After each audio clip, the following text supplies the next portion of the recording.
dimanche 21 juillet, dans un courrier adressé à ses compatriotes, le président américain Joe Biden s'est retiré donc de la course à sa propre succession à la Maison Blanche. Alors je pense que c'était une décision inéluctable au vu des pressions croissantes dont le président était l'objet. Alors il faut d'abord situer ces pressions. D'abord, il s'agit des résultats et de l'appréciation du débat qui a eu lieu fin juin, organisé par la chaîne américaine CNN face à Donald Trump, où le président américain était paru faible, hagard, confus. Il avait des difficultés apparentes à terminer ses phrases, ce qui a semé un vent de panique au sein du camp démocrate et a soulevé des questions qui étaient déjà posées auparavant, mais qui là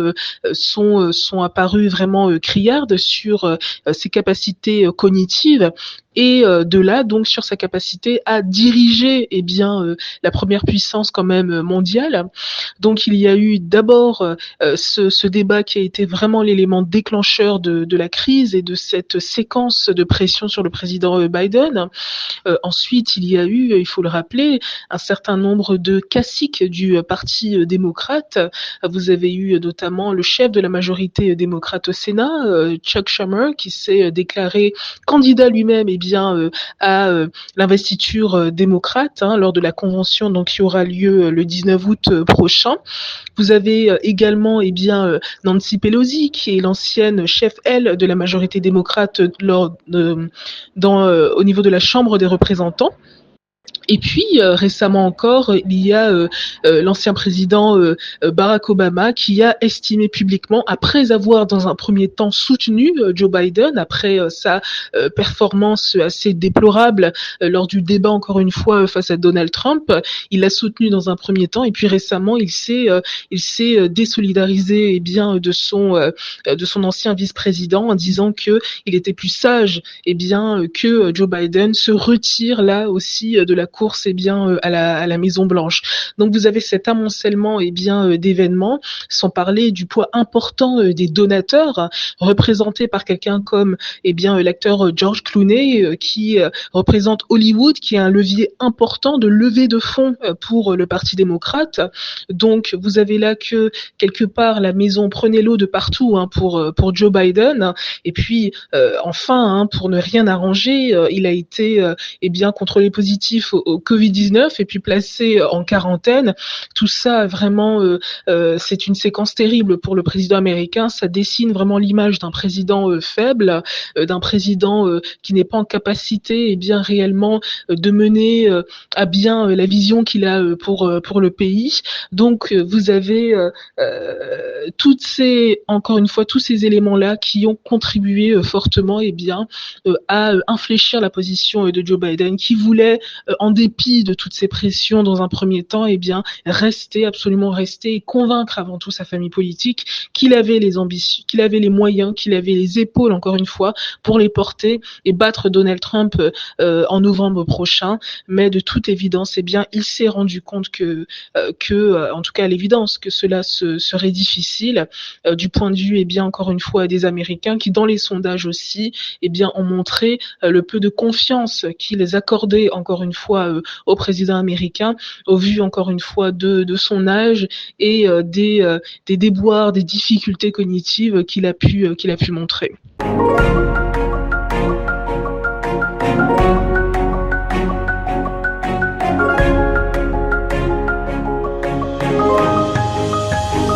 Alors il faut rappeler que lorsque Joe Biden s'est présenté en 2020, il apparaissait, il ne suscitait pas un grand engouement, mais il apparaissait en réalité au sein du Parti démocrate divisé comme une figure de rassemblement, comme celui qui était à même de préserver le Parti démocrate quelque part de l'implosion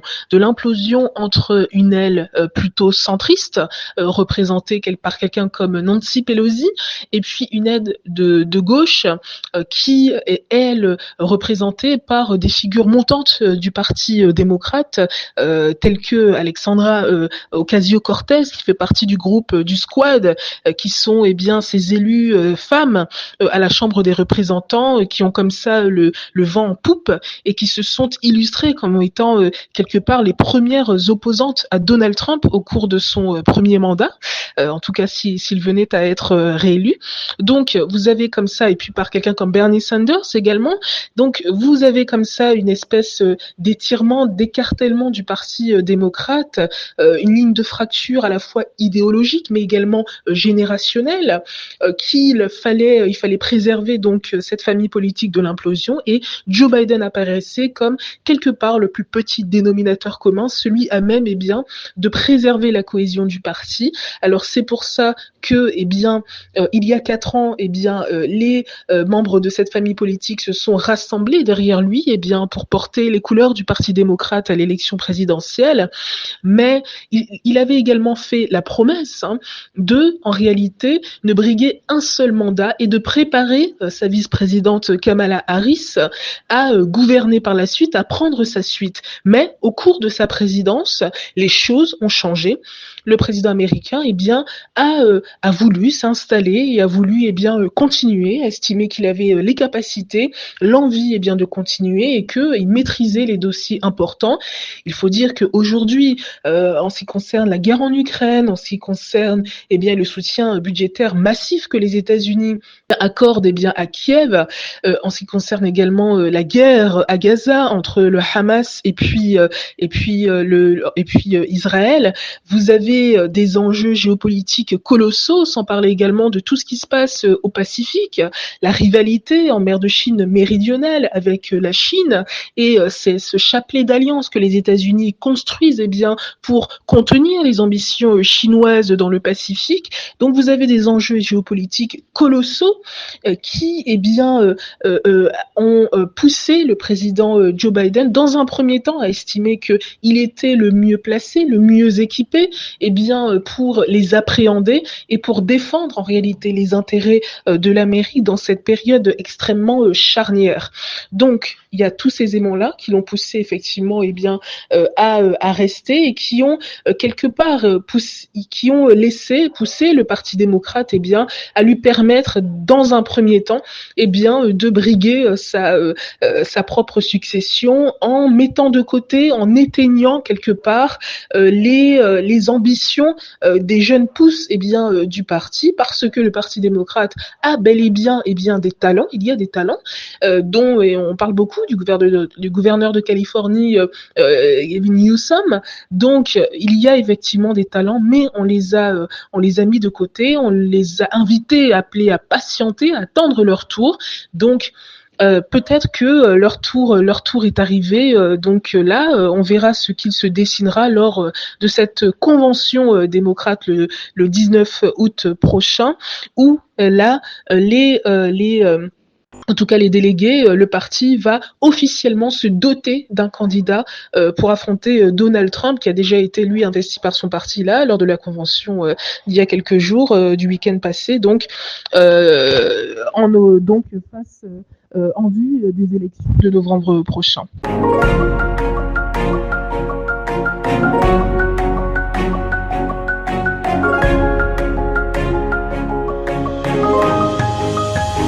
Ça n'est pas totalement joué pour Kamala Harris. Vous avez également encore une fois quelqu'un comme Gavin Newsom, un certain nombre de jeunes pousses, de jeunes étalons du Parti démocrate qui pourraient également, eh bien, en tout cas, à fourbir leurs armes et puis tenter de ravir à Kamala Harris eh bien cette nomination de la part de son parti. Alors tout va se jouer maintenant. Le lobbying est totalement lancé, les jeux sont ouverts, mais c'est précisément à la fois eh bien une opportunité et un piège quelque part pour le Parti démocrate. Une opportunité parce que c'est l'occasion quelque part eh bien de tenter quelque chose de nouveau, de faire preuve de courage politique, de créativité, d'imagination politique, en offrant quelque part, en sortant une carte que peut-être le parti républicain n'a pas vu venir, et réellement de prendre de court l'adversaire et de s'en servir comme une fenêtre d'opportunité réellement pour déstabiliser, pour surprendre et pour ressusciter l'engouement perdu, notamment vis-à-vis d'une certaine frange de la jeunesse qui a été honnêtement assez découragée, assez déçue de la part du président américain, notamment au regard de son soutien sans faille, quasiment à quelques exceptions près quand même, à Benyamin Netanyahou et son intervention à Gaza qui a fait son nombre terrible, plus de 37 000 morts, en tout cas dans cette enclave côtière. Donc c'est à la fois une opportunité et puis un piège. Un piège parce que il peut s'agir aussi en ouvrant le jeu comme ça, d'ouvrir aussi la boîte de Pandore et comme ça mettre en tout cas en opposition un certain nombre de rivalités personnelles, ce qui pourrait diviser le parti à quelques mois d'échéance cruciale. Donc il s'agit de naviguer pour le parti démocrate entre ces deux réalités-là, une opportunité et puis éviter le piège quelque part de la division à quelques mois encore une fois de ces